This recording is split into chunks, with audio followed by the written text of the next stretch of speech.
capitalism is dying. So, when I say that, people are gonna throw around a lot of accusations. Ah, you're a communist, you're a socialist! No, I'm a regulated capitalist. What that means is that I like capitalism. I've grown up with capitalism. I want capitalism to work. I just happen to have a different understanding of how capitalism works to people who believe in a small government.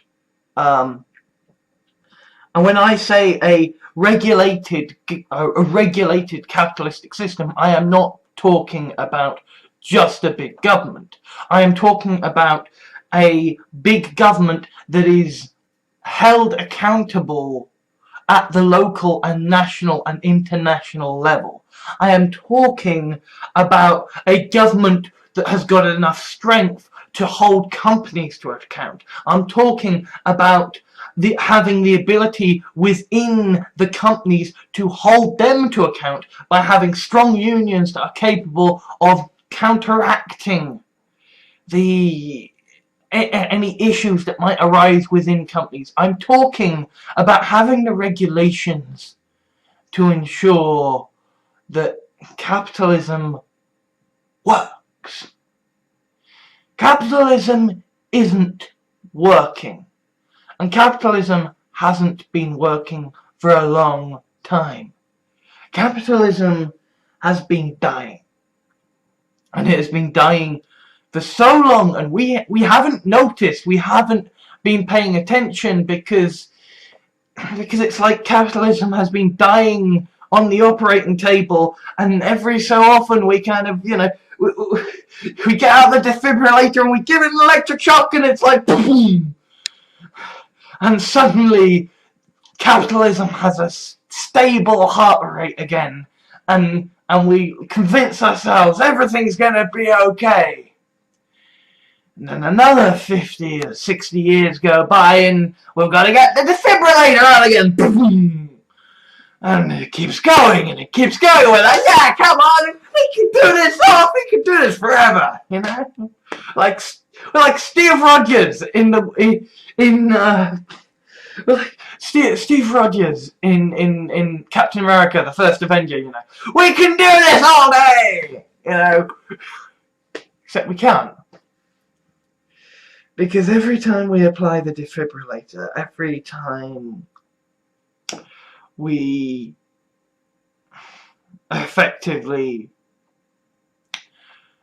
depress the cost of loans to increase the amount of currency is going out into the economy to get the economy kick-started again, we make it that little bit harder to fix the problem next time it happens.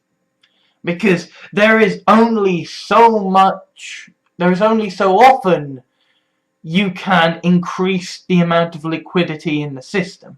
There is only so often you can increase the amount of cash within a capitalistic system, within a capitalistic economy, before the cash becomes meaningless.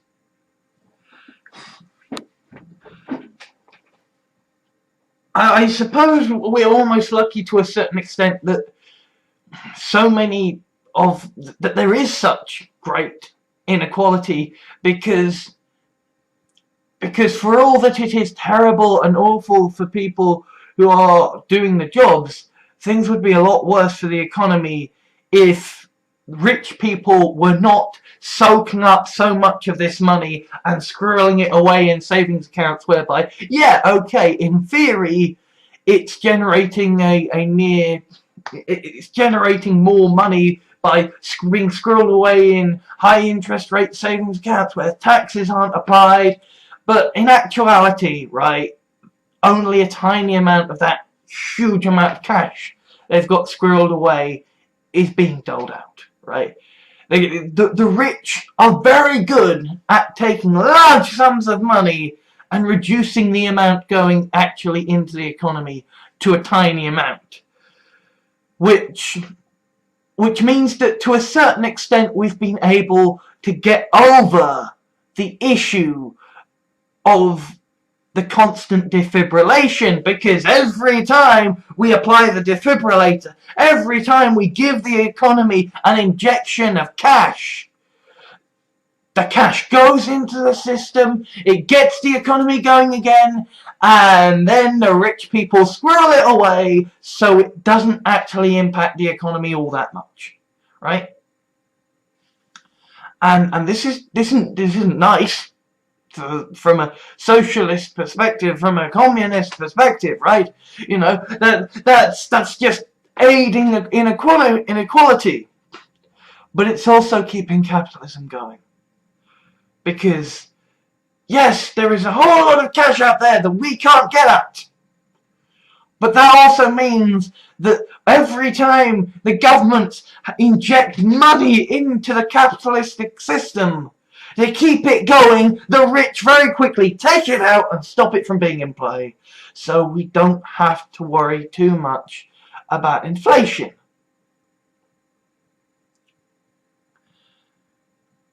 I mean, okay, that is someone who failed GCSE maths trying to be very charitable towards the rich. But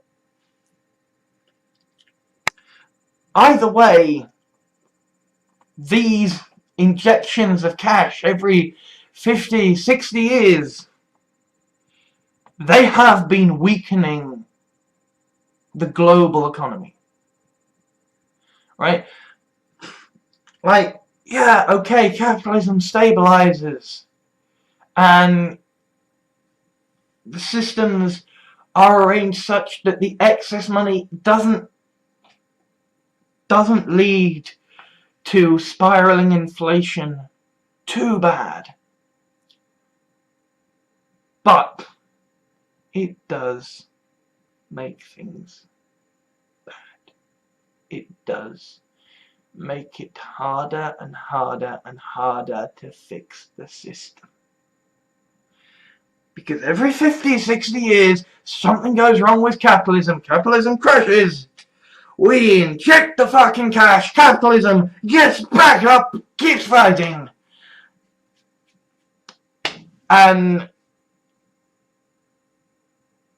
And now we're at the point where there's too much cash in the system and not enough workers. And I'm gonna talk more in depth about that, but I need to do a jump cut here because this is gonna be an hour-long video. So if you're gonna stop now, then yeah, you can stop. Then you can just stop and go away with the notion that capitalism is dying. But if you actually want to know the reasons and the explanations beyond the fact that every time we've been trying to keep it going, we have in fact reduced how easy it would be to save capitalism properly, right? Like there is a difference between, you know, applying the defibrillator and actually addressing the central issue of why the heart is so weak in the first place, you know. There is a difference between trying to keep that heart going and giving capitalism a heart transplant. I suppose to kind of mangle a metaphor. But I will explain more in depth what I think after the jump cut, because this is going to be a really long video and I don't want to have it take so long to render. So jump cut now. Okay, so there is a central sort of idea, which is why I kind of started getting interested in this stuff. And it's an idea I can't really talk about to begin with, because if I say it to begin with, it will seem absurd. Because, or at least it will seem absurd to a certain group of people who don't know this stuff, right? If you are unconnected with this kind of area, you're not gonna know, and so you're gonna think it's madness. It would be like if I said to you, capitalism is going to die because all the magical fairies and pixies are going to create infinite money from the ether. Right? So, I'm not going to talk about it until later, because this is one of these things that, whilst it's my primary focus, right, I've kind of looked upon this thing that I'm interested in kind of a nerdy fascination of like, oh, wouldn't it be cool if that happened? And sort of, oh, it's gonna happen like billions of years ahead in my future. It's never gonna happen. Except now I've been actually, doing research on this stuff. I'm seeing that the groundwork for this development has consistently been in the background of these issues. And like, so I'm gonna talk about it later, but we need to address some other stuff first, because this is the kind of thing that, like, maybe if we lived under my dream kind of regulated capitalism, maybe we might have had a chance to do something about it. But there are a whole fuck ton of things that are standing in the way of doing anything right now. And so we need to address them, okay?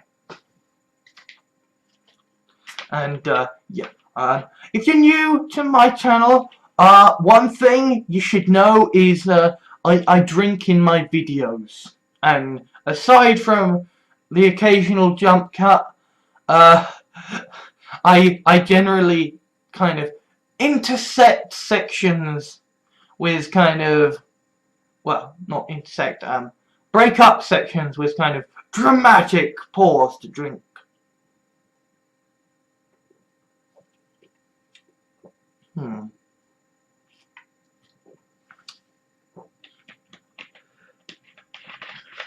Ah yes, Mountain Dew, gamer fuel.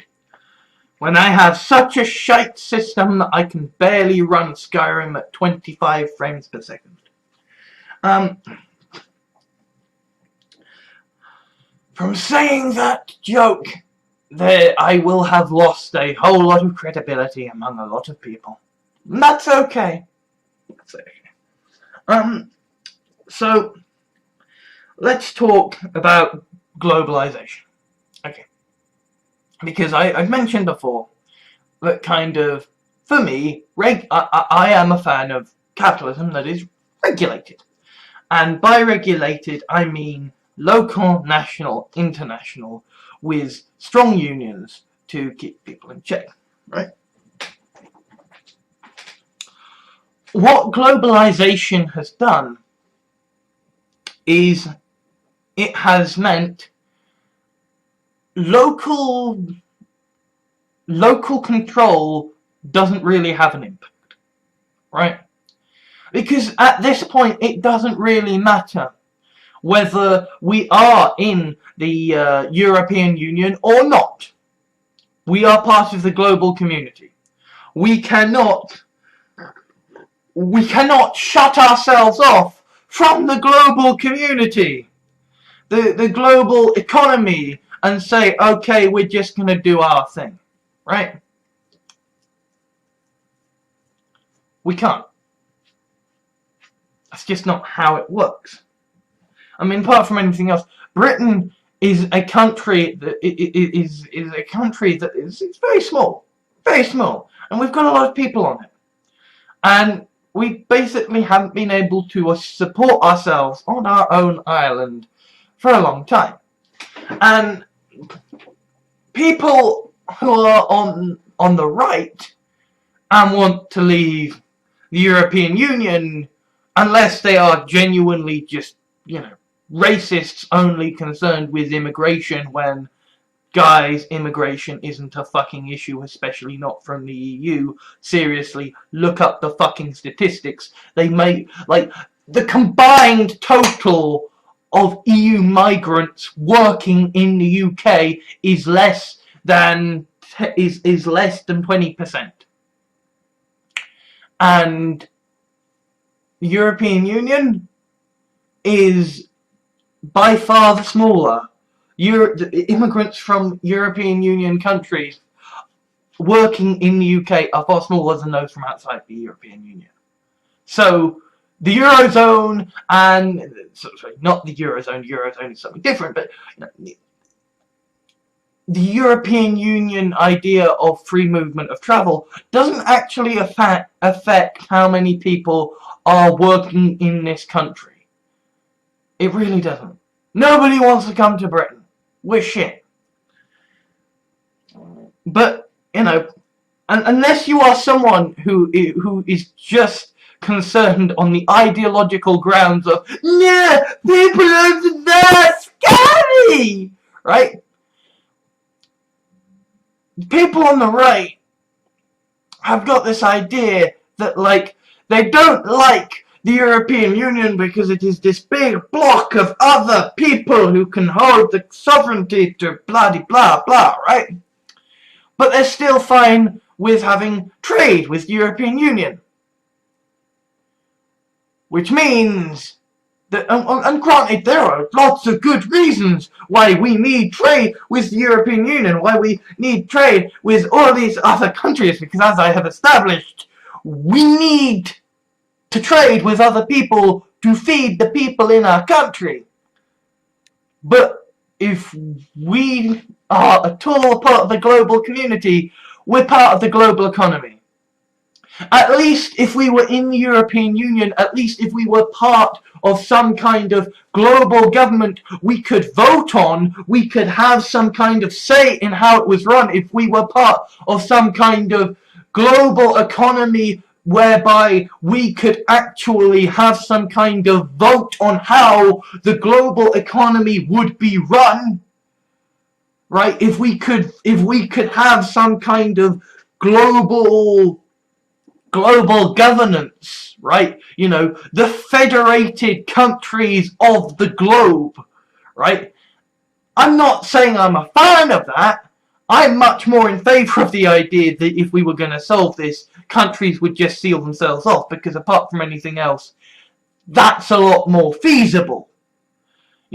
One country saying, fuck this, we're buggering off, we're doing our own thing, we're not going to be a part of the global economy. That's a heck of a lot more feasible for one country to do than trying to get than individual countries trying to lobby for a federated government of the world, right?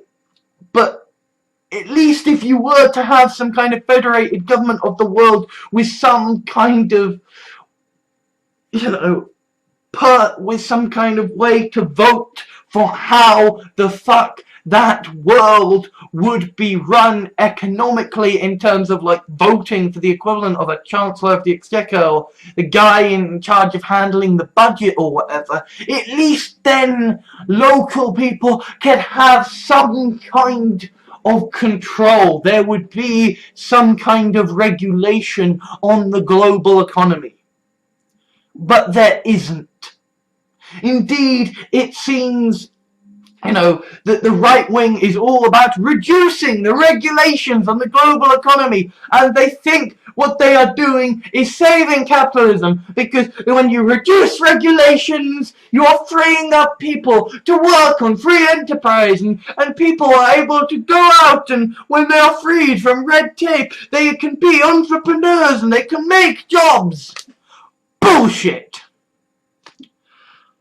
all you do when you do that is you incentivize people to fuck with the global economy and destroy capitalism. Right? I've no doubt that there are some people who if they were freed from the European Union would genuinely be more able to get a proper job, a proper company going and employing people, right? Genuinely, I'm sure that's possible. But also, what you do when you do that is you ensure that the free market economics of the world will conspire to make it so that any change an individual country tries to make to help their economy will be undone by the changes of every other fucking economy in the world.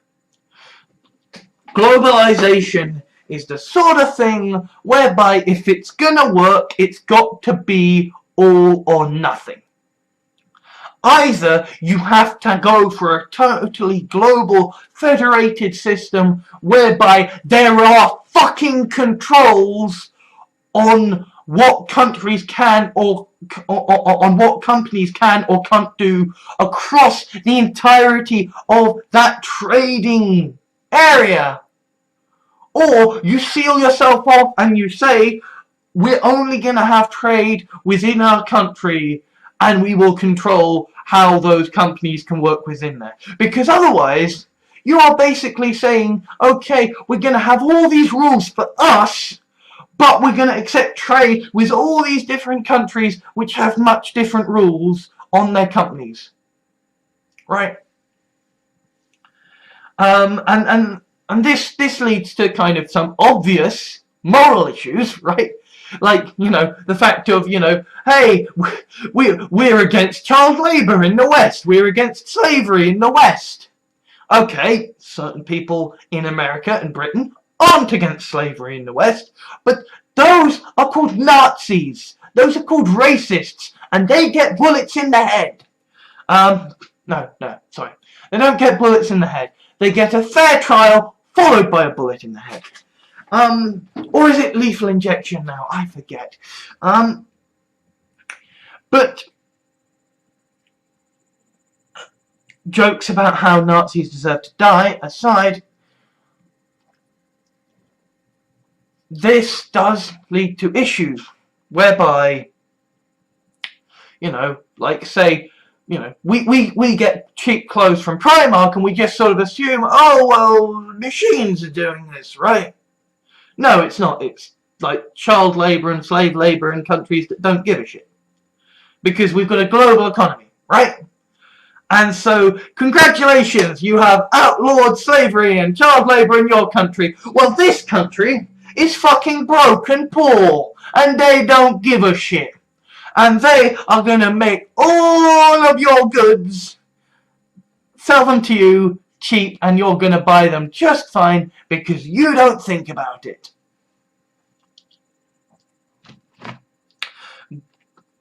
Globalization without regulation is just a way for white people to pretend they're being moral whilst profiting from the proceeds of slave labor and child labor.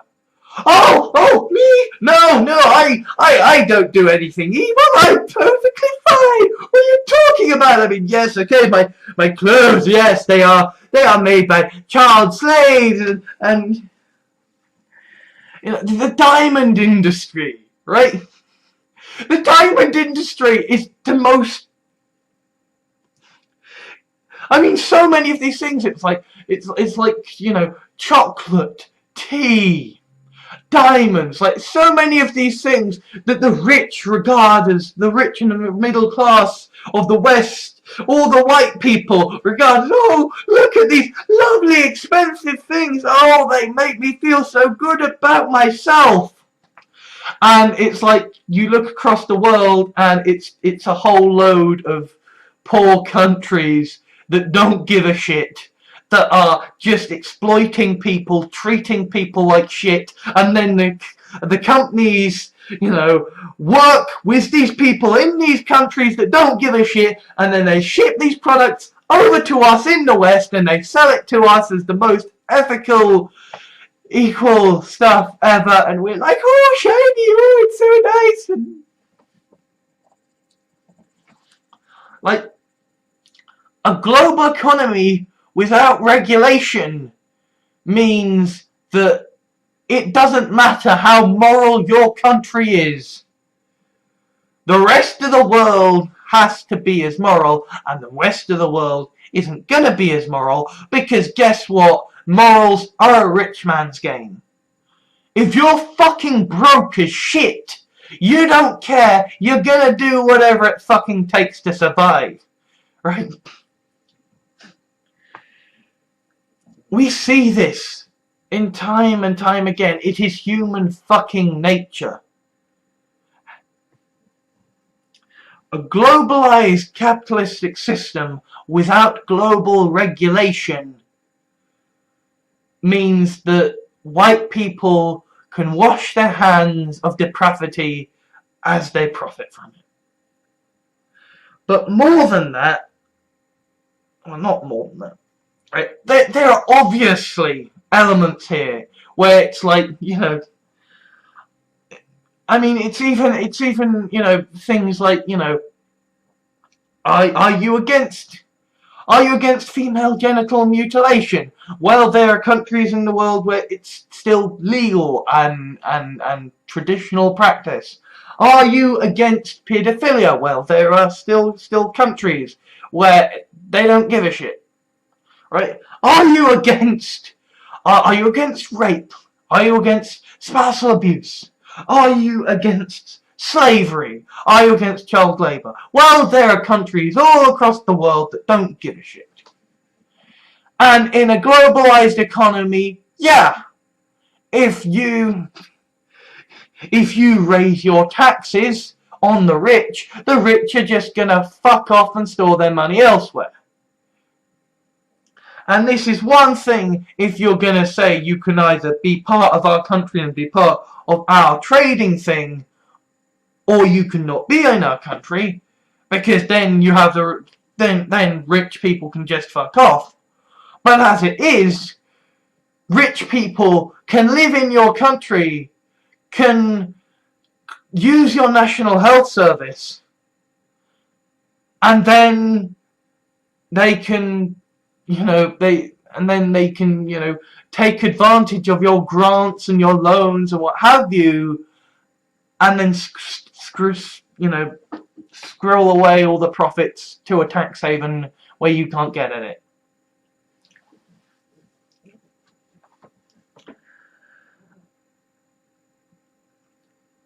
You know, there are obvious reasons why this is bad, but this is bad for the economy. Also, because it means that if you do try to turn back the tide, if you do say, okay, we're going to have strong unions, we're going to raise our minimum wage, we're going to have high taxes on rich people, then all these globalized companies will just move their production houses elsewhere, right? And you may be starting to see why the left aren't particularly gonna like me.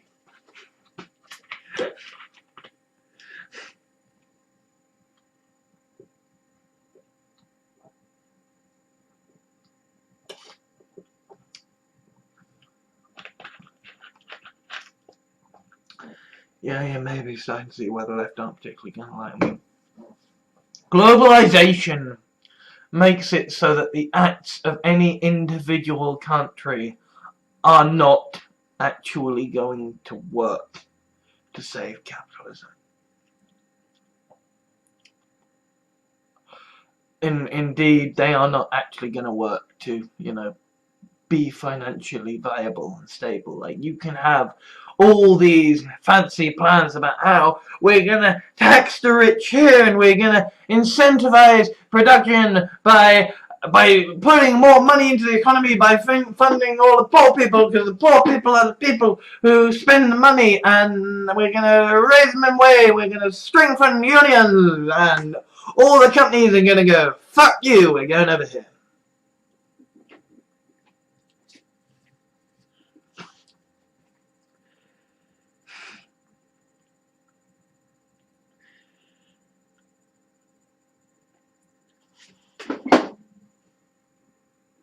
So globalization is part of the issue. Another part of the issue is politics. Okay. Because I mentioned before this idea of the defibrillation and putting cash into the system, right? And how the rich people kind of negate that by squirreling that money away. Well, we're at a point now where, you know, the Organization for Economic Coordination and Diversity, the OECD, I may have ever so slightly made up what the hell the letters stand for. The OECD basically predicts long-term economic stagnation in the West, and like, yeah, poorer countries are gonna do better for a bit, right?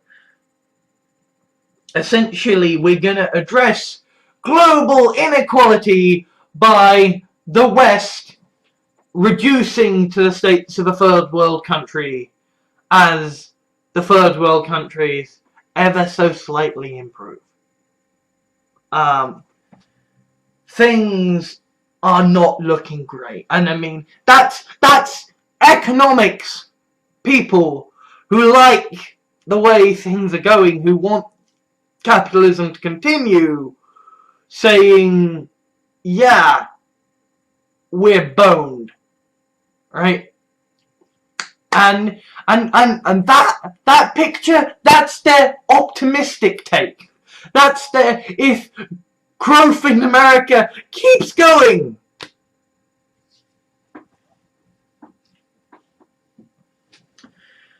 because you see, we need the defibrillator right now. We need money in the system. We need the economies fucking growing like goddamn Billio right now. We need growth in the economy. We need it. We absolutely need it. And what are the Republican Party doing? What are the Conservative Party doing? And I'm sorry for focusing on the West in America, but basically, I'm an English guy, I care about my country, and I'm a guy with American friends and American relatives, so I care about what America is doing. And frankly, right, I only barely understand those two countries' economies and histories. Trying to understand, you know, well, okay, I know a bit about France's history, but France's politics, Germany's politics, you know, all these different countries. I mean, there are a lot of countries in Europe. There are a lot of countries in the West. So, sorry if I'm being a bit Anglo-centric with my critiques here, but, you know, I'm sure if you look around and you do research, you'll find that a lot of this stuff is fairly applicable to a lot of Western countries. Or at least to a lot of, I suppose, rich Western countries. I suppose what we would call, what we mean when we say the West. We're not just referring to everyone who isn't Japan and China. We are, or Japan, China, and Korea, or whatever. What we're also saying, like, you know, the kind of the well-off dickish countries that have gone around colonizing places, sort of thing. You know, sorry if I have called a whole bunch of other countries dickish people.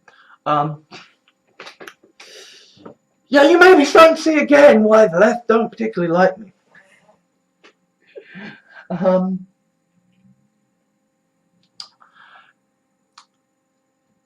But it's every time, you know, the Conservatives.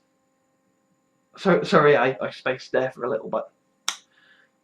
The Conservatives and the Republicans in America and Britain, and to be honest, we're seeing this with regards to like what the European Union is forcing Greece and stuff, is that basically people are treating times of economic hardship with, well, we're gonna apply austerity. And what austerity means is we are going to strangle your fucking economy. Sorry, I need to blow my nose. So I suppose, to use the metaphor of capitalism as a patient in hospital again, it's like, at the moment, you know, capitalism has been diagnosed with some horrible terminal disease, and it's like, what we need now is to just, you know, give capitalism its pain medication, right? You're like, yeah, it's gonna fuck capitalism up, it's not gonna help it recover in the long term, but it will help ease its pain as it goes, right? We have passed the point of no return, right? Capitalism isn't coming back from this, right? There is too much money in the system. We cannot get that money out. We cannot, like, you know, the people are talking about, you know, returning to a system of like a gold standard or some other, you know, some other perfect system of exchange that, you know, would make Ayn Rand blush with its perfection, right? You know, sort of, you know, the human equivalent of gold pressed platinum. We need something that is fixed, that is immutable, that has got a fixed value, that will always be the same. Because at the moment, there is too much money in the system, and capitalism can't keep going on like this. And it's like,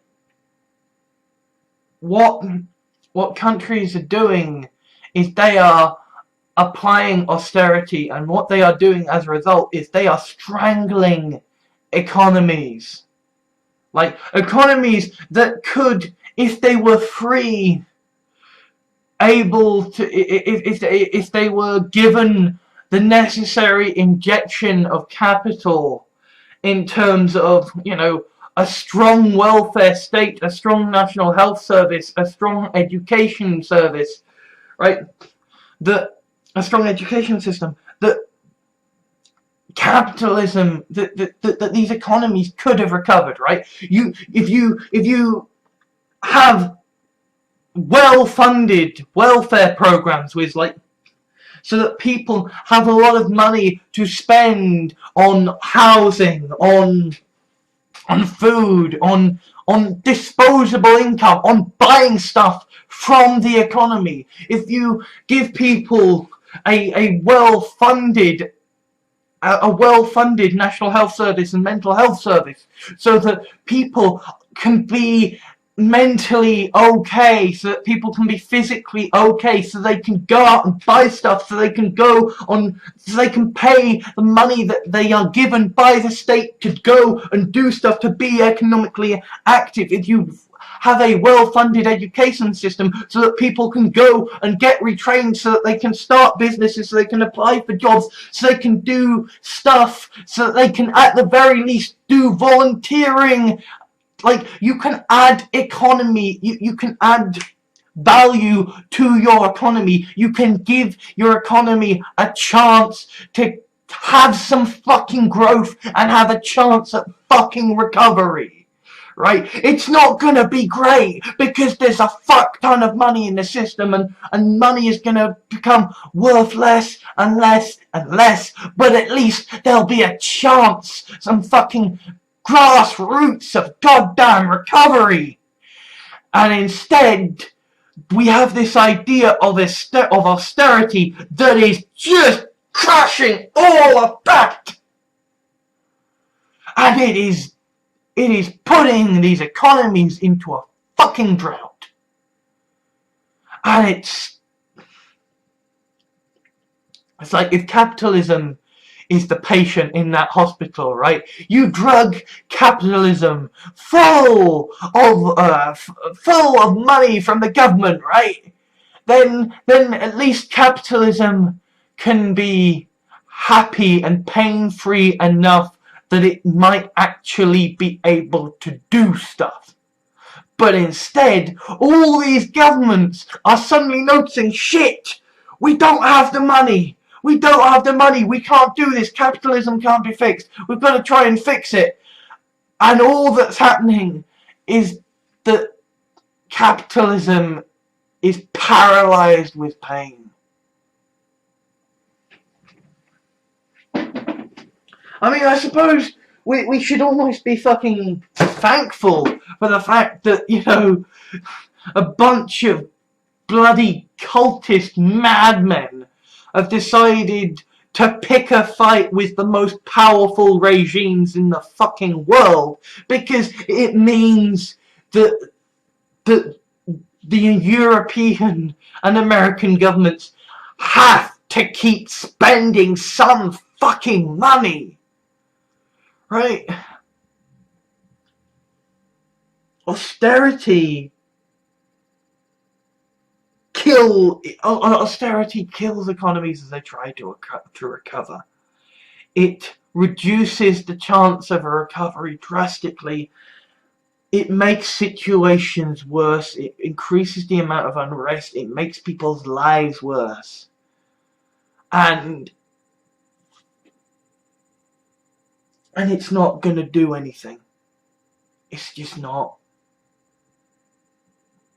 Because we see in America and in Britain that these attempts at austerity supposedly to pay down the deficit, and, you know, what was that metaphor George Osborne, the former Chancellor of the Exchequer, used, you know, patch the roof while the sun is shining. They've increased the deficit fucking massively. Instead of putting money into the system, instead of letting the economy have a chance to grow and letting the people who have the money to pay in taxes have the ability to pay taxes, they are stifling the economy. They are causing companies to shut down, the companies to exist, to make the central issue behind all of this get worse.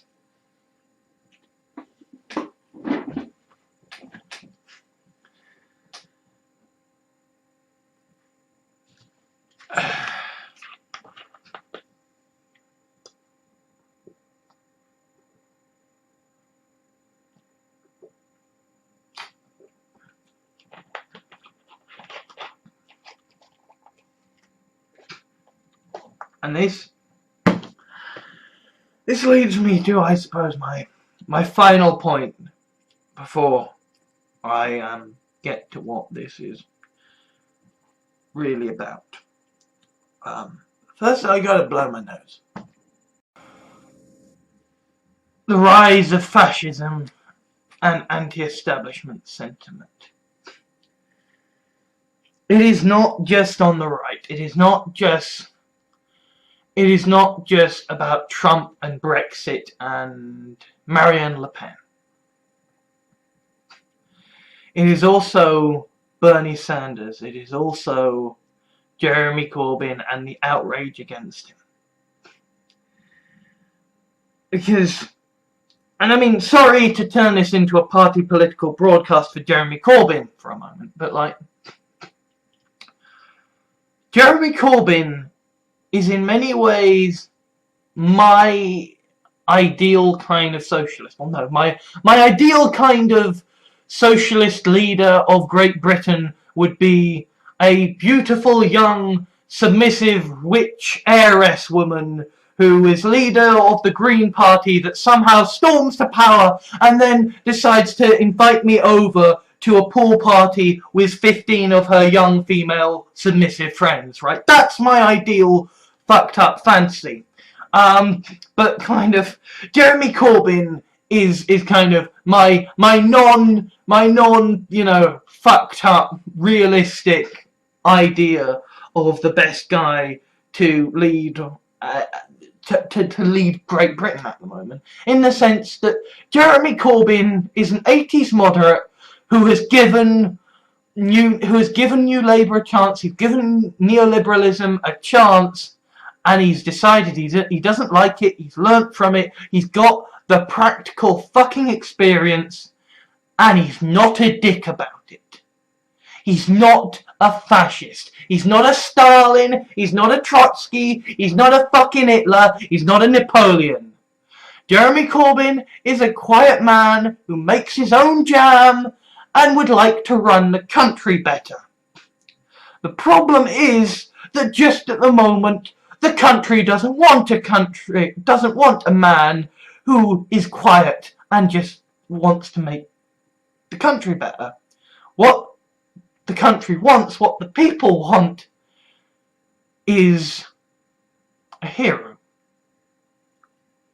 And that's what people see Donald Trump as, right?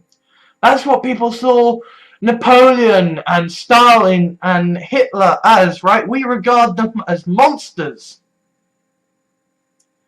But they were seen by the people under them as heroes. It's like somebody at a debate was saying, yeah, America's got its daddy, and it's like I am someone who, as my joke a moment ago just sort of illustrated, I'm someone who is generally quite dominant.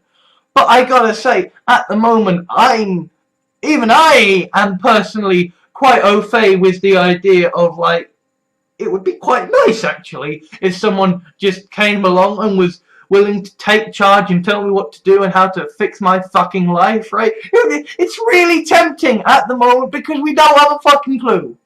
Because we can all see that something is wrong and there's nothing we can do about it. So the idea of someone coming along and saying, these people know nothing, but I know how to make things run better. Vote for me, give me all of the power, and I will fix everything. It is so tempting at the moment.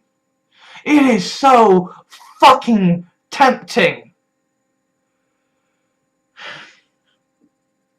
I found myself, I'm at this point now where I've got a structured plan for what I'm going to do for my writing, okay? So when I'm going up the hill to get my food or whatever, normally I would be going through what I'm going to write, so I decided to just play around with other story ideas, and one of the story ideas I decided to play around with was like a sort of romance story about trying to save capitalism, and I quickly realized, like, this was basically turning into a story about pulling off a massive fascist coup. Because ultimately, we have reached a point where everybody is so polarized because we are dealing with a global economy. We are dealing with people from so many different countries and cultures. And they're all wanting a slightly different idea of how the world should be run. And that's why a global economy doesn't work. But that's also why we can't have a global government, because nobody would be happy with it. We're in our own countries for a fucking reason. We like our own shit. We don't want somebody coming along who doesn't know how our shit goes, telling us how we should have our shit go. And yet at the same time, we want to be able to go tell everybody else how our shit should go. We've all got our own ideas about how we're going to solve the world, we're going to do this, we're going to do that. And yes, some people are Nazis who want genocide. You know, I mean, I'll be perfectly honest, right? There are times when my despair against, you know, what the fuck's happening in Israel and Palestine causes me to kind of double check myself and go, hey, not cool, buddy. Right? Because it's just like, we fucked up. Why did we put one country inside another country? I mean, okay, it worked out well for America. I mean, not so well for the Native Americans, but, like, at this point, there isn't a way to solve it that isn't just fucking racist as fuck, but there are all kinds of problems in the world that are just terrible and we want to solve, right? Even if we are selfish, greedy, money-hungry people, which I would argue I am, right? We still want to make the world a better place because if nothing else, we want to say that we were the ones who made it a better place. You know, it's like Julius Caesar being sad that, you know, when Alexander was his age, he had conquered most of the Western world, right? Everybody feels like they're just an imposter and shit compared to everybody else. And so that's why we strive. I mean, so much of male culture is competitiveness, is just like, fuck it, I'm better than you! No, you're not, I'm better than you! You know, it's like that song, you know, no handlebars. I can ride my back with no handlebars, no handlebars, and it ends up with, you know, and a nuclear holocaust, and a nuclear holocaust, because that's the same principle, the same competitiveness, the same, I'm better than you, I'm gonna fuck you. I mean, it does make you wonder whether women kind of have a point when they say if women ran the world would be a whole hell of a lot better off. Although then I look at the animal kingdom and I'm like, no, I don't fancy being eaten alive. No, I don't fancy that. So, yeah, if you don't know about that, then you're lucky and you're fortunate, and I'm not going to go into that here, because that's one hell of a fucking tangent. But all this fascism does, aside from shit on a whole lot of people and make a lot of people very unhappy and cause deaths and suffering, which is all horrible, is it just distracts from the fundamental problems that are killing capitalism, right? We tell ourselves, hey, if we get a fascist in charge, if we get someone in charge who can fucking do what we fucking want them to do and implement what we fucking want them to do, then the country would be better off, the world would be better off, and they can fix everything, and they can't. They can't. I'm here to tell you, it doesn't matter how strong you think your daddy is. It doesn't matter whether your daddy can beat up my daddy. It doesn't matter whether your daddy could fuck my daddy, whether your daddy could eat my daddy, whether your daddy could flay my daddy alive whilst singing Yankee Doodle Dandy. Capitalism is dying. So let's round off with why, shall we? So, before I begin to explain the problem, I feel like I need to begin with a rebuttal of those who are prepared to acknowledge the problem is a problem, but think it can be solved. Okay? So, I'm going to do that via analogy, right?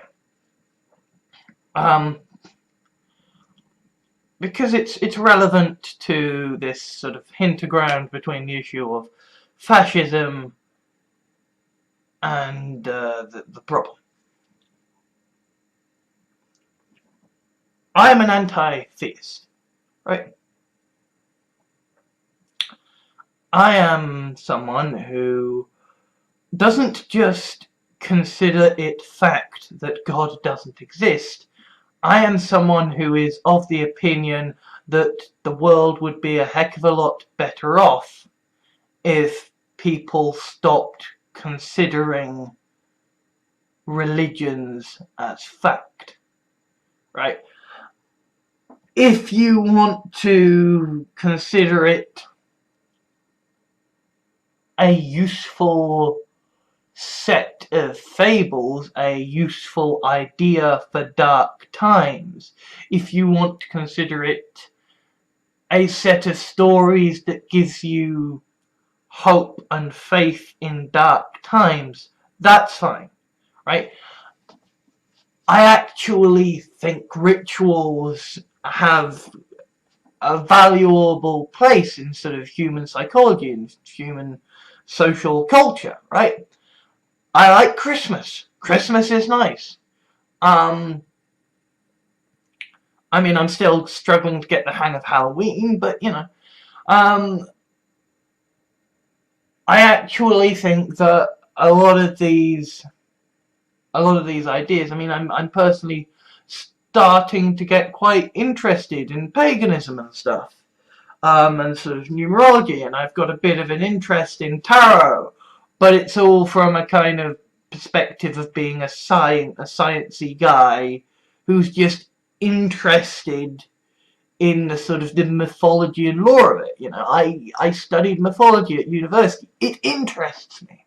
I have no problem with people being interested in the mythology of the Bible and deciding to use the Bible as a guide to help them, right? I mean, that's kind of what I do with Doctor Who, you know? Although what would the Doctor do isn't such good advice as what would Jesus do, because my favourite Doctor is the 7th Doctor and he once destroyed a universe out of fear.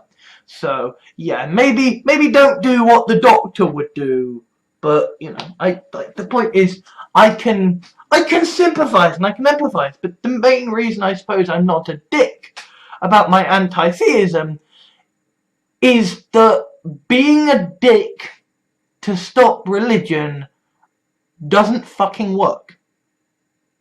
We've seen this time and time again, right? The Roman Empire lasted for so long because it had a kind of live and let live attitude towards religions. It was a pluralistic. I'm going to say pluralistic because I can't think of a term that is not monotheistic, and monotheistic obviously is not the right term. Right? They were a culture that accepted worshipping many different kinds of gods. They just kind of said, yeah, they're all part of the great Roman pantheon. Keep doing it, right? And this is why there are kind of, you know, Greek and Roman versions of the same, you know, mythologies, because the Romans basically said, yeah, you're part of our culture, keep basically worshipping, having the same shit, worshipping the same people, but you're part of Rome now, be Roman.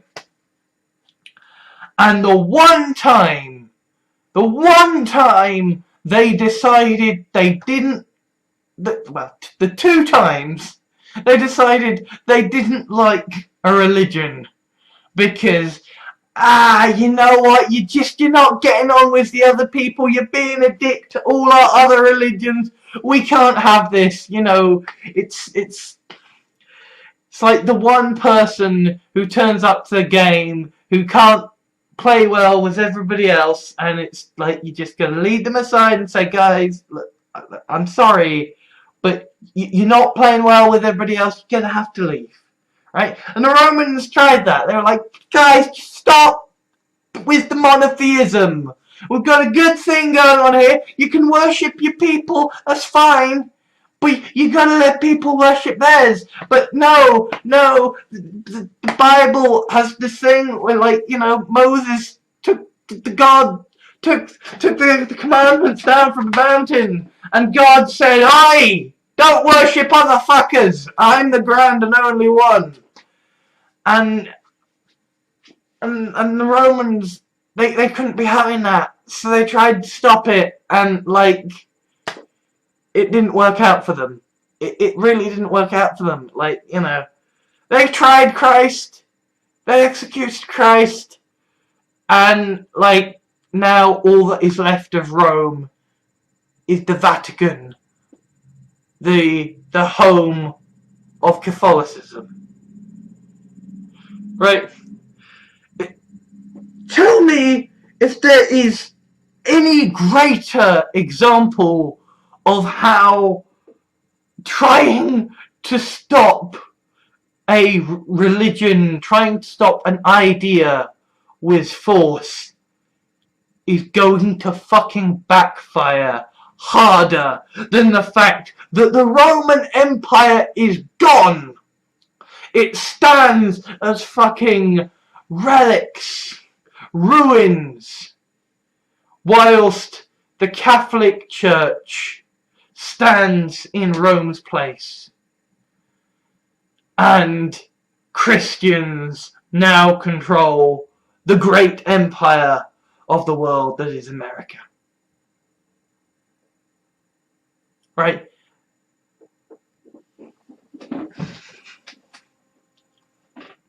And really, right, what are we witnessing with the Christians in America?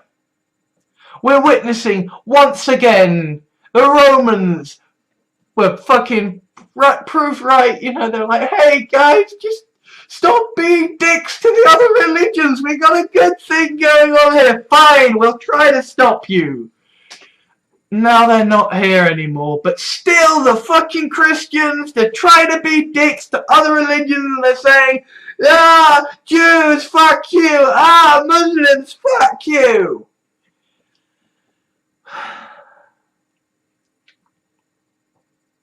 You know, the Nazis, ah, we will exterminate the Jewish people. The Nazi regime has fallen, and Israel stands. You do not succeed if you try to wipe out an idea by force. You don't. So, I'm now going to explain the problem that capitalism faces, the problem that is going to kill capitalism. And I know that at this point, a whole load of bastards are gonna come along and they're gonna try to edit the video. Fuck them.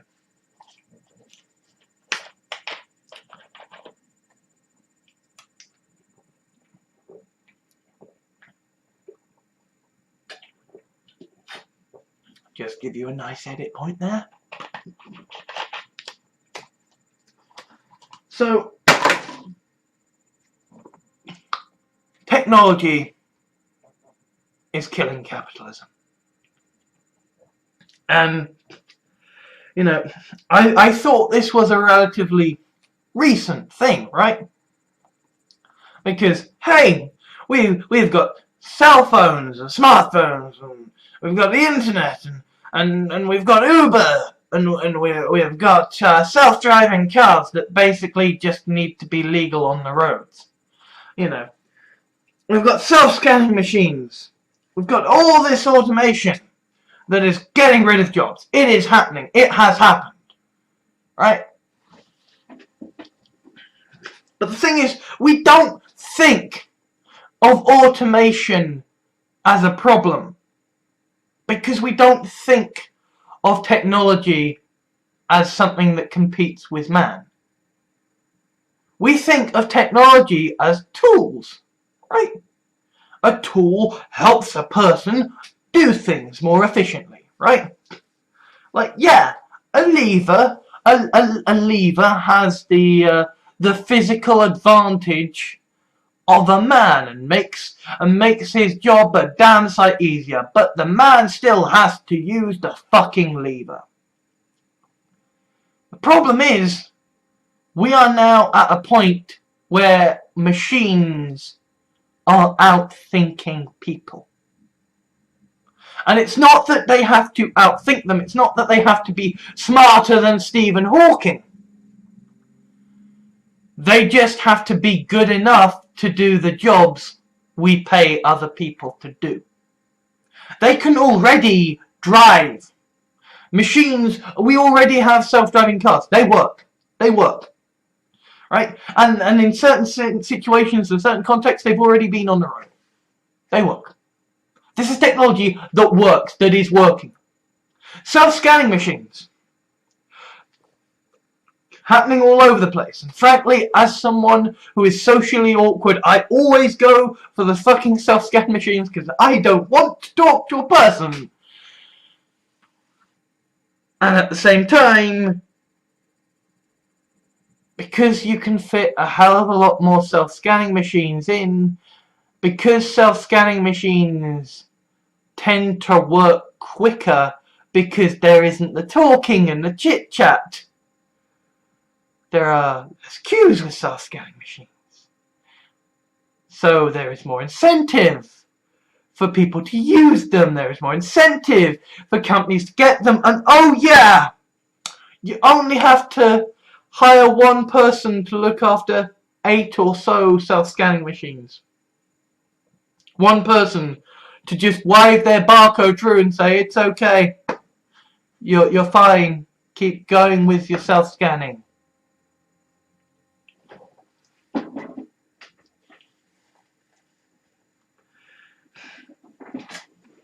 And it's not just in these obvious ways. Technology is de-skilling in all kinds of areas. Already, technology is removing the need for journalists, for musicians. Technology is drastically reducing the number of jobs that are available in the global economy. And every time a recession hits, every time the economy is struggling, every time there is an issue that threatens the survival of a company, they do another cost-benefit analysis, and the computers have gotten a little bit better, and the people have gotten a little bit worse. Right? Because all these great bounds and changes that the unions have made us less and less competitive with machines, right? And that's not to say that I think that it's a bad thing for us to have, you know, holidays and a minimum wage and all this kind of stuff, because obviously these are good things. We need these things in order to keep the system turning over, in order to keep money in the system. Because ultimately, if people don't have a decent wage, if people don't have time to spend time to do stuff with the money they have, they aren't gonna spend money on holidays, they aren't gonna spend money on days out, they aren't gonna spend money on any of the million industries we need to keep going. Right? The economy needs to keep spinning. And it is slowly running out of power. And I don't mean power in the sense of, you know, electricity. I mean power in the sense of economic capital. Because the money is being concentrated in the hands of fewer and fewer people, and what money is in the hands of people who will actually fucking spend it is worth less and less and less and less.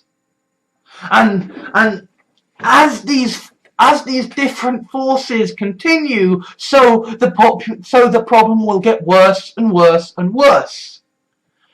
Every time there is another round of austerity, companies have to make cutbacks. They fire people. It becomes more of an incentive to get more machines to do automation. And once they've got more automation, they don't need as many people to keep going. So you've got less money going into the system to keep the economy running. There is less money coming in on taxes, and so there is more austerity, and so things are worse and worse and worse and worse and worse as technology is brought in more and more and more and more, and jobs are removed and removed and removed, and at the same time, because the economy is worse and worse and worse, and we've got all these fucking stupid right-wing I was about to say companies. Well, I suppose they basically are, since they are in league with the companies. We've got all these bloody stupid right-wing political parties who are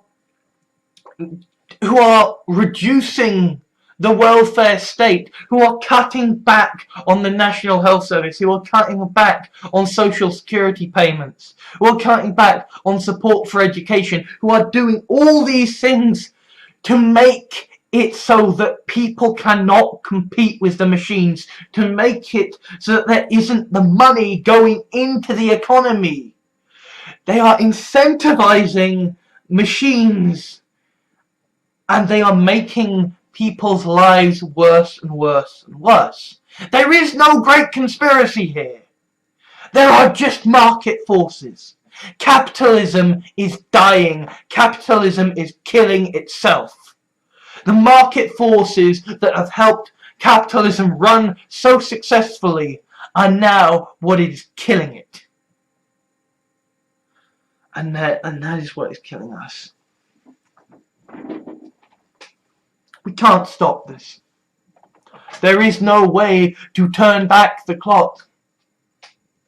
Even if Donald Trump conquers the entirety of the fucking world and he starts going around purging people left, right and centre, you can't destroy information. You can't destroy cultural memory. The internet is an idea that exists. Someone will make it again.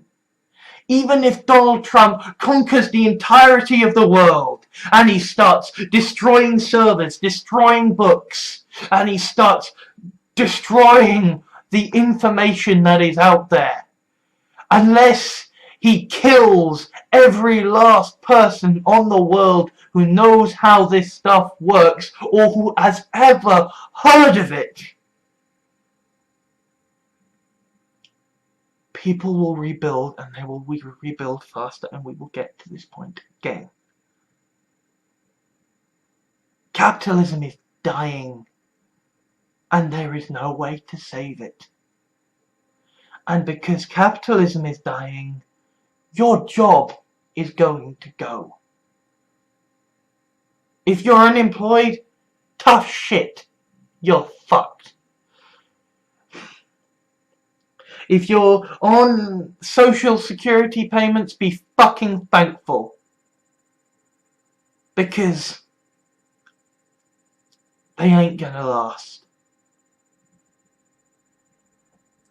You know, maybe we elect left-wing people, and maybe the left-wing people borrow and borrow and borrow to keep people from rioting in the streets over the fact that they don't have money to live.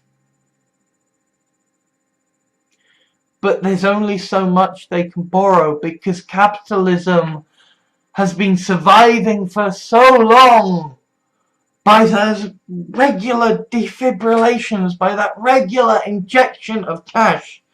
And there is now too much cash.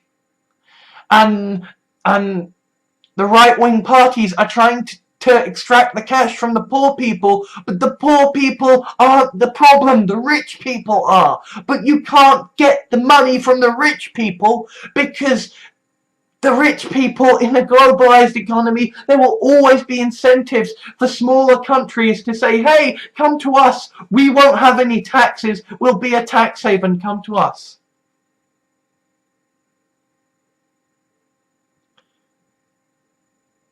We're never going to address this. We're never going to be able to stop this. We're never going to be able to save this. There is no answer. There is none. None that I can see. None that I can find. You know, hopefully I'll come to the end of Paul Mason's Post-Capitalism and I'll make a fantastic video saying, hey, we found the answer. It's okay. We're going to be alright. And maybe I'll find a pretty blonde submissive woman who'll be my pet. And maybe pigs will fucking fly.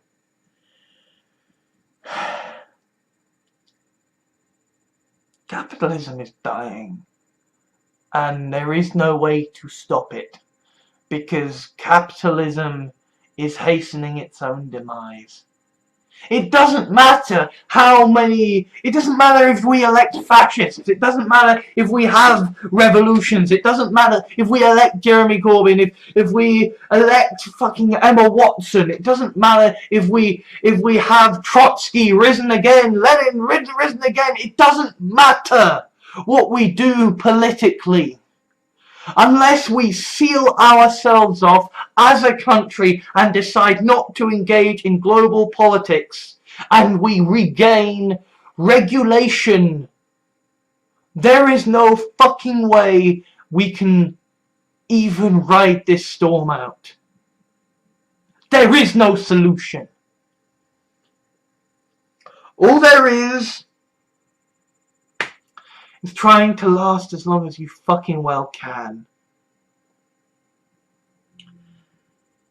Is trying to last long enough in the hope that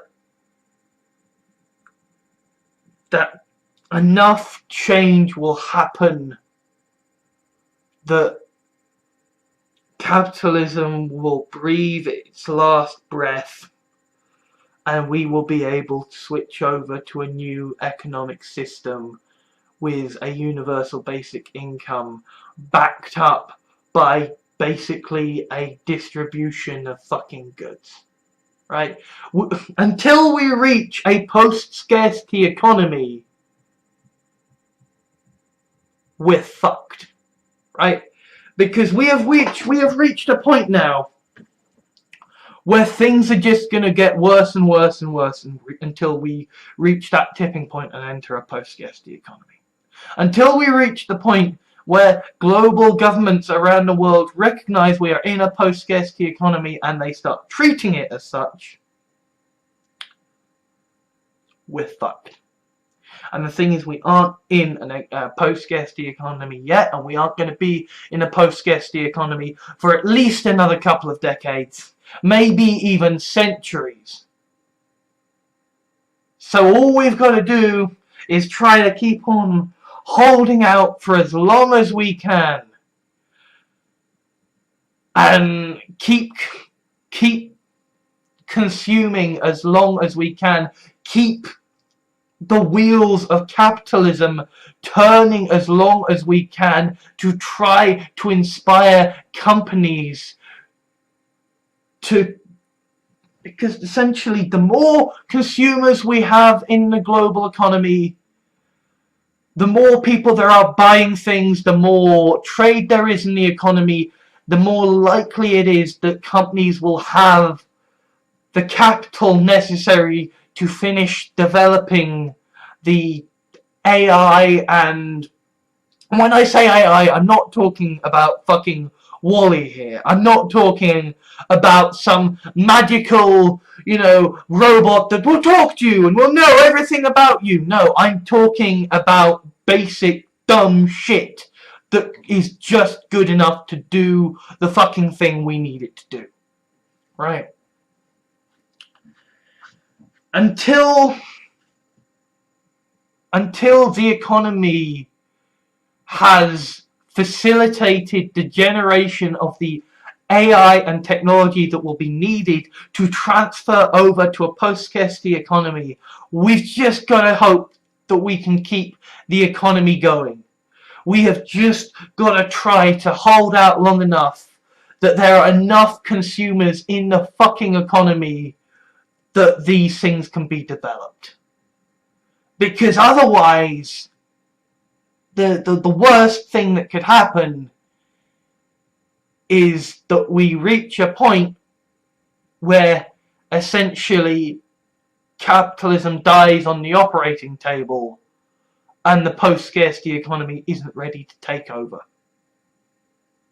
You know, because we are at this point now where for the last 200, 300 years or more, every 50, 60 years, some crisis has happened.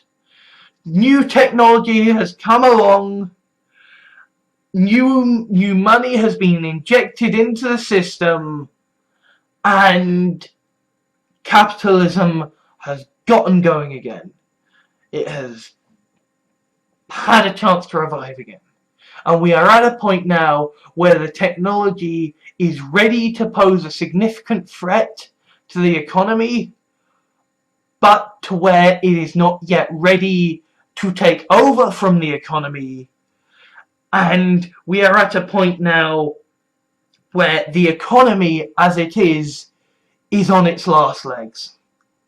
Because we have put too much money into the system, and we are at a point now where trying to take that money out of the system could be globally catastrophic.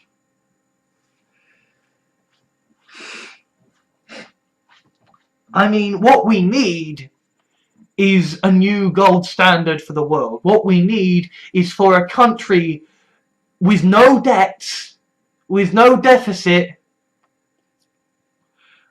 to have a gold standard and be ready and able to amortize the debts of everybody else so that we can start afresh. And guess what? Nobody can fucking do that. Nobody. So we're fucked. There is no solution,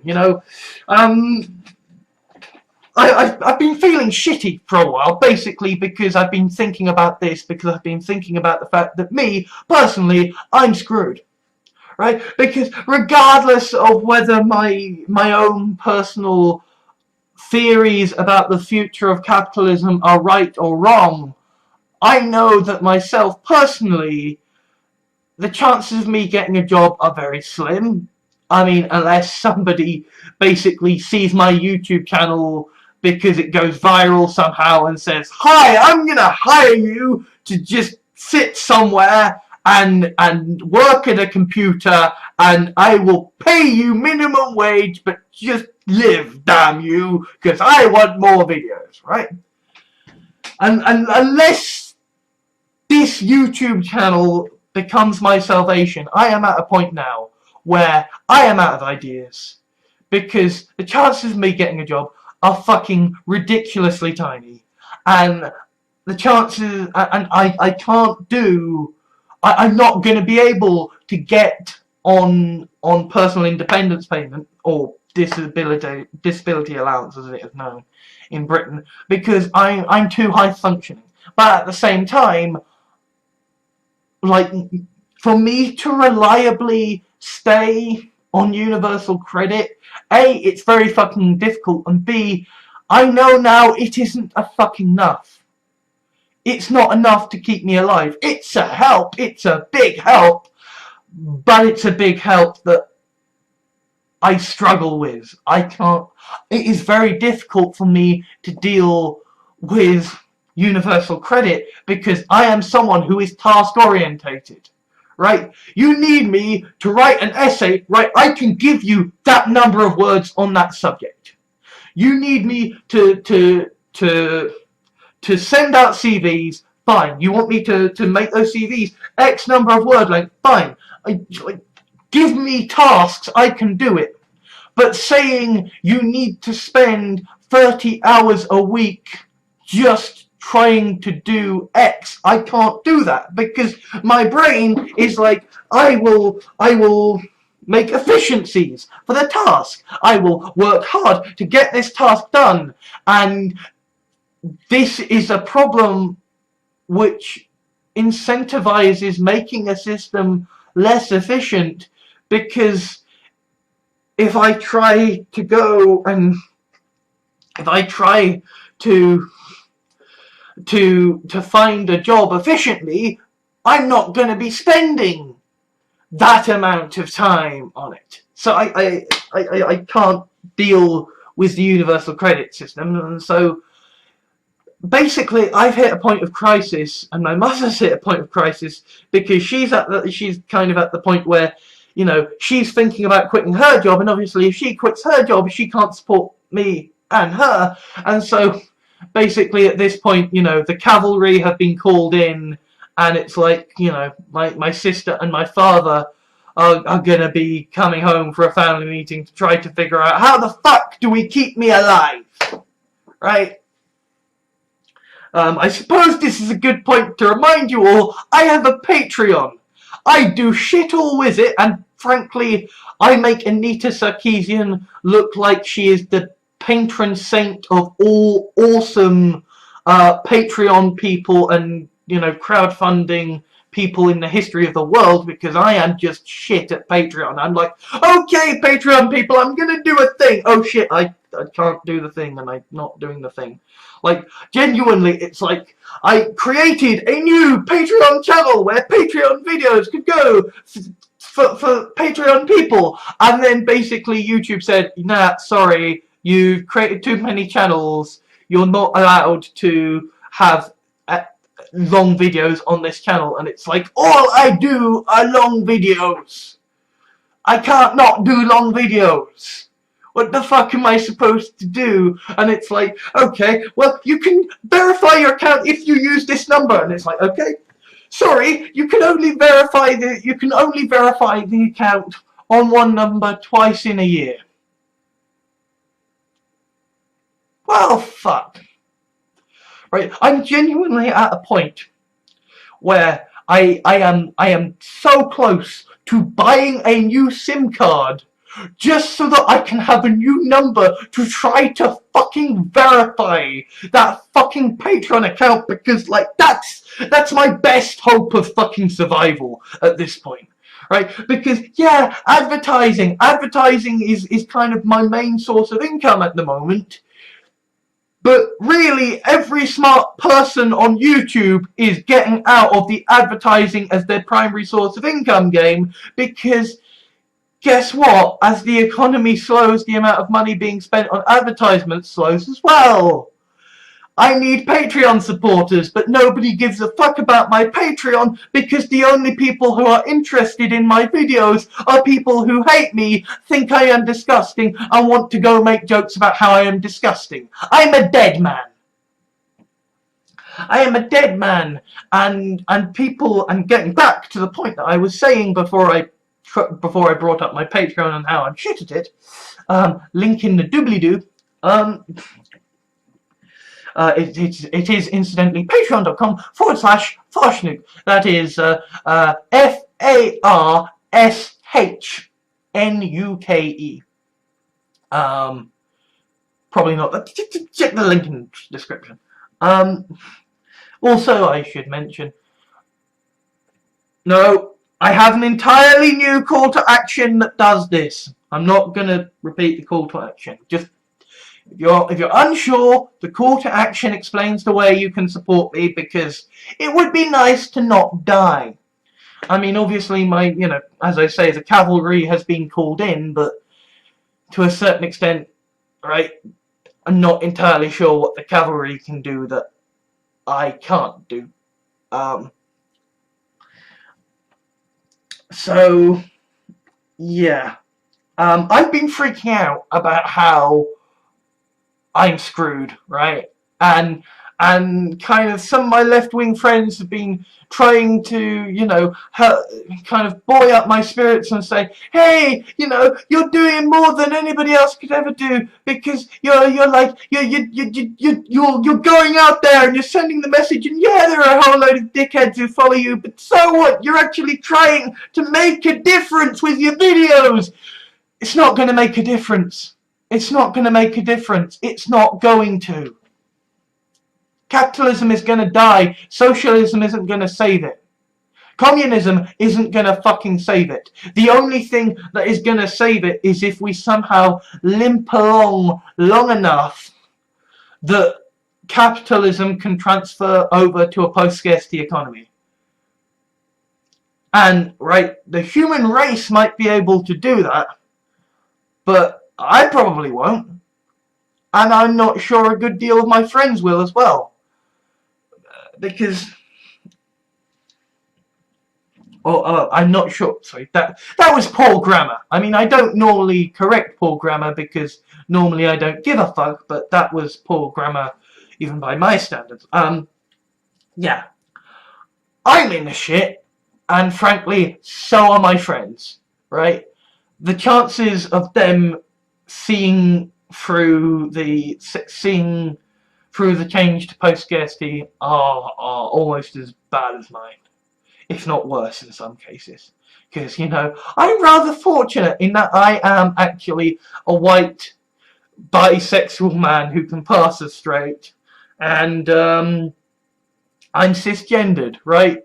I feel very shit about the fact that I've got Kalman syndrome and the fact that I need testosterone injections, but societally speaking, I'm not oppressed in the way transgender people are. I'm actually... I mean, I suppose this is where the idea of intersectionality exists, It's like a lot of white men who are feeling shit about themselves because they are genuinely in shitty situations get very angry at being called privileged because they're like, but how? I'm unemployed. I'm in a shitty-ass situation. I'm living paycheck to paycheck. I've got horrible conditions. What the fuck are you saying I'm privileged? Intersectionality.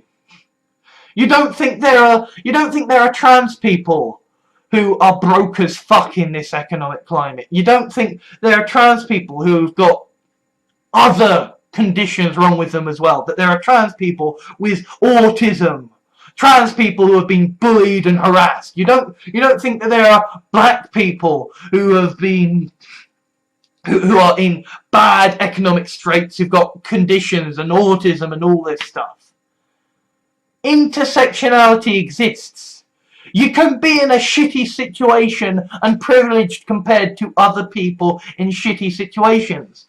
I mean, it's actually one of the things that I actually find quite hilarious at the moment is basically Tumblr raging against white feminism, especially considering the white feminists are basically the people who regard me as, Satan.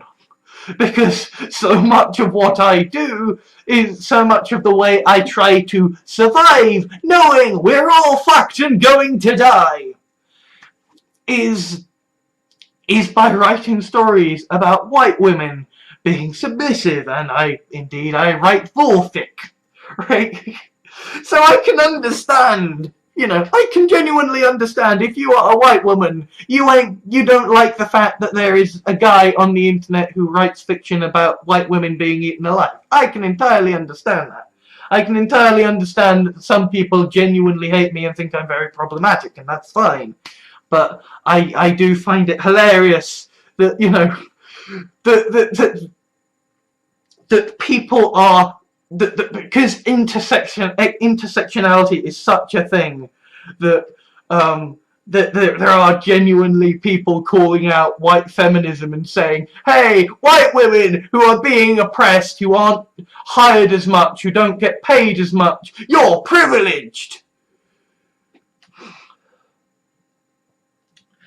And like the fact that some people are like, that this whole thing that like black men and white feminists are kind of almost having a game of like tug of war for who's the most oppressed.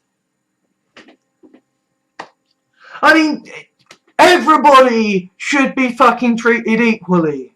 It is the only way that the religious will abandon their religions and realize that their religions are a load of fucking horseshit. If you stop treating people like shit, they stop clinging so avidly to their religions and their ideas, and they start exploring other possibilities, right? When someone is on the defensive, they are not going to be interested in your ideas, right? It's like capitalism's won. I mean, capitalism is dying, but it has taken over the world, right? Even supposedly communist countries like Russia and China are very much part of the capitalistic system. And so it is easy for me as a capitalist in a world where capitalism is de rigueur to look out at other forms of economic systems and other forms of the way the world can be run. But if you are a member of an oppressed group, then you're not going to be so keen to change your ideas. Although obviously when it comes to fascists with their hands on the levers of power, then kind of you do need a slightly different approach. When people are literally about to commit genocide, or if not about to, then in a position where they would be able to commit genocide should they feel like it, and you know that their political history is such that they would probably feel like it, then in that situation you kind of need to stop with the open debates and actually just fucking get rid of them. But global revolution isn't gonna do shit. It's not going to. Right? If you overthrow a corrupt regime and put your guy in charge, well, guess what? He's got to run a country in a global economy, which means that any policies he puts in place to look after your people are not going to work in the long term. Like, I mean, basically, at this point, I feel like our best chance is socialism, because basically the people need bread and circuses to stop from revolting, right? Capitalism cannot finish and die peacefully with post-scarcity economy rising from the flames if the people are revolting in the streets and people are being hung from lampshades, right? Actually, a lampshade wouldn't be a lamppost. I should have said lampposts. I suppose it's because I've read too much TV tropes, and you can never get better than hanging a lampshade on it. But no, we're at a point where we don't want revolution, because revolution won't help. It won't do anything to stop capitalism, to change the shitty situation we are in, right? The global economy exists. If you overthrow your country's regime and you get in charge, guess what? You're in the same fucking shitty situation as they were in, and you've got to fucking try to survive. And yeah, you might be able to make your people happier, but you ain't gonna be able to steer your country clear of the death of capitalism. You ain't gonna steer it clear of all this bullshit. So many countries in the West are in the shit. So many countries in the West are so far in debt that there is no way to fucking save this. You know? I mean, I want us to have the socialist in power so that we can give the economies a chance. So that we can hopefully limp over the fucking finish line towards a post-scarcity economy. But I don't know when it's going to be ready. I don't know if society will be ready when it is ready. I just know that we are past the point of no return. Capitalism is dying. And it doesn't matter how much we scream and shout, what side of the political fucking debate we are on. It is unstoppable. It's gonna happen. And we can either focus on surviving and adjusting and adapting, or we can lose our shit and achieve fuck all. Me, I'm just trying to survive. And so that's kind of why I'm going to be focusing on trying to survive, and on trying to help other people survive at this point. Because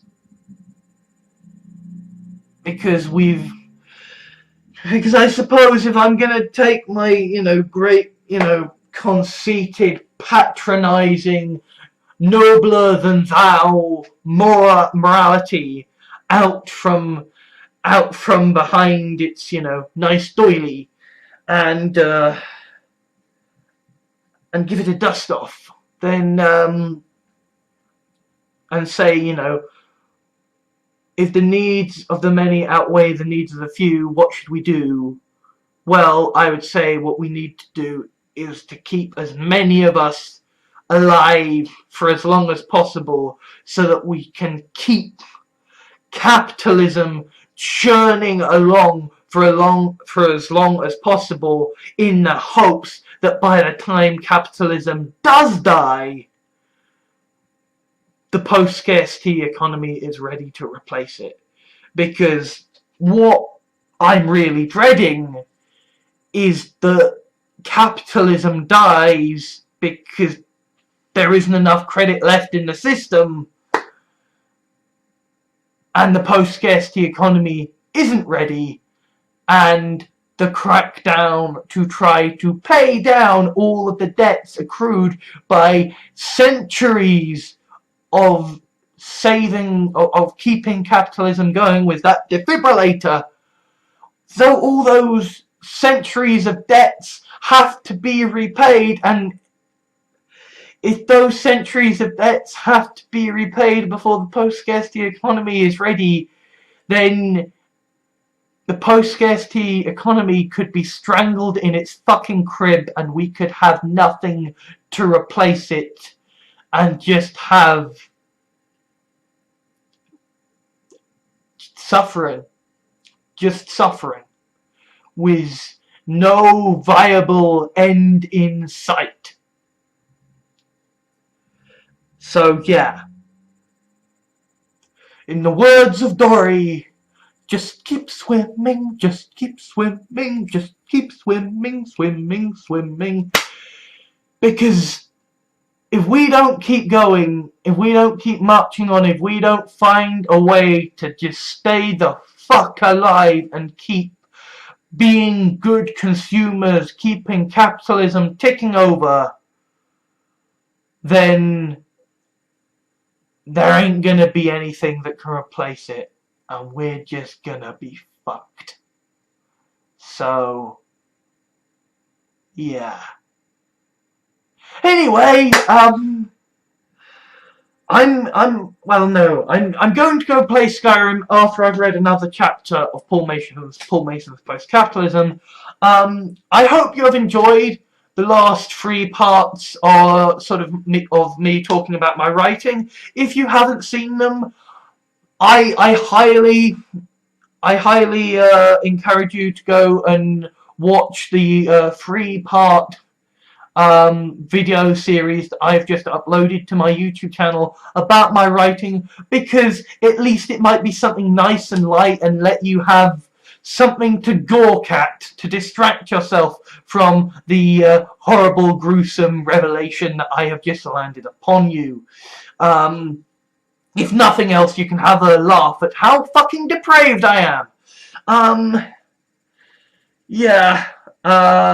Maybe what I might just do is do a whole load more videos that are just kind of light and fluffy and talking about awesome things, because yeah, otherwise we're screwed. Oh, one thing I didn't address is, yeah, one thing that is genuinely going to massively change the economy and again reduce the number of jobs is augmented reality. Because it's in the early days now. I mean, it works, but not perfectly at the moment. But the reason I think augmented reality will radically change the economy is that basically at the moment, the jobs that are safest for people to do, and I suppose this is actually a good thing to end on, right? I've just talked about how technology is going to ruin the economy, and how we need to survive. So if you want a tip for survival, if you are someone about to enter college or university and you want tips of jobs to go into, right, the jobs that are going to last longest are jobs that machines are going to struggle to do. Things like plumbing, being an electrician, proper trade skill stuff that requires having social skills. I mean, obviously, like, these are all kinds of things I can't do, because I can't do manual labor because of my Kalman syndrome, because I don't have the energy, and because of my autism, I can't do the social skill stuff. That's why I'm fucked. But if you are someone who can get into a job that is very customer facing, that requires you to be, like, if you're working at a checkout till, yeah, self-scanning machines are going to get rid of your jobs. But if you are in a profession whereby you are someone who is valued for your job, like, I mean, this is going to sound ridiculous, but genuinely, strippers and pole dancers and, prostitutes, it's gonna be a while before robots can replace them, right? Being a plumber, being an electrician, these are things that are going to be hard to automate away, right? But what augmented reality will do, I mean, augmented reality, you're pretty safe if you're a stripper, right? I mean, okay, you're not, because being a stripper means you are literally being exploited for your body, and that comes with its own horrible set of risks and dangers and right? But you're safe from threat of automation for a bit. I mean, although obviously you are competing with an entire internet filled with porn, which I suppose I need to be careful about how I phrase this lest I give people nightmares. I am indeed, I am, as someone who writes stuff, who writes porn about good-looking people, I suppose, adding to the problem of competing with the few areas that robots are a long way from competing with people. But augmented reality is genuinely going to have a massive effect on things like plumbing and electrician jobs and other trade skills like bricklayers and what have you, because these kinds of manual labor jobs that need human thought and intuition, right, those are going to be drastically de-skilled the moment we get augmented reality coming along that can enable you to basically learn on the job, and so that if you forget anything, then, you know, there'll be warning pop-ups in your vision saying, hey, danger, you know. Or augmented reality is going to drastically de-skill a lot of challenging jobs that people have to do. And so therefore the amount of pay that people get for doing those jobs is going to go down, and that is going to affect the economy. And obviously, once you get automation involved in that system, even if it is just in the augmented reality sense, then you are making it a damn sight easier that those jobs could be automated away in future as well. So yeah, we're fucked. So just try to survive and be happy and have happy fun time stuff.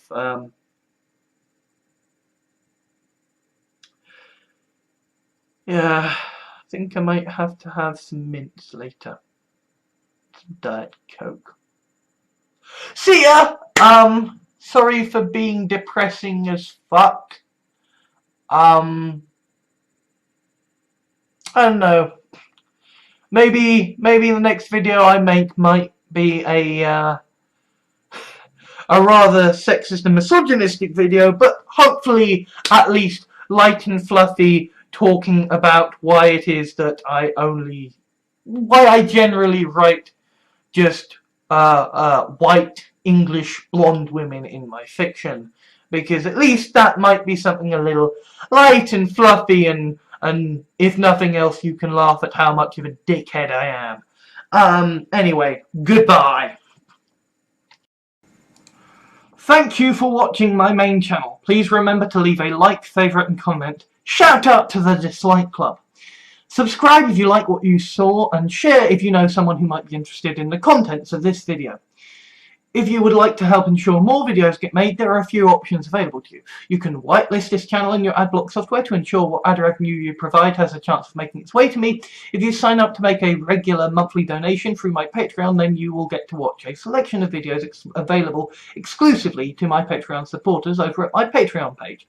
One-off donations are payable through PayPal, or if that doesn't suit your sensibilities, you can gift items through Steam or Amazon via my public wish lists. Obviously, I don't expect anything, and the vast majority of my videos will remain free and ad-supported. All that remains is to say Trump should be impeached, the genocidal must be stopped, and institute universal basic income now.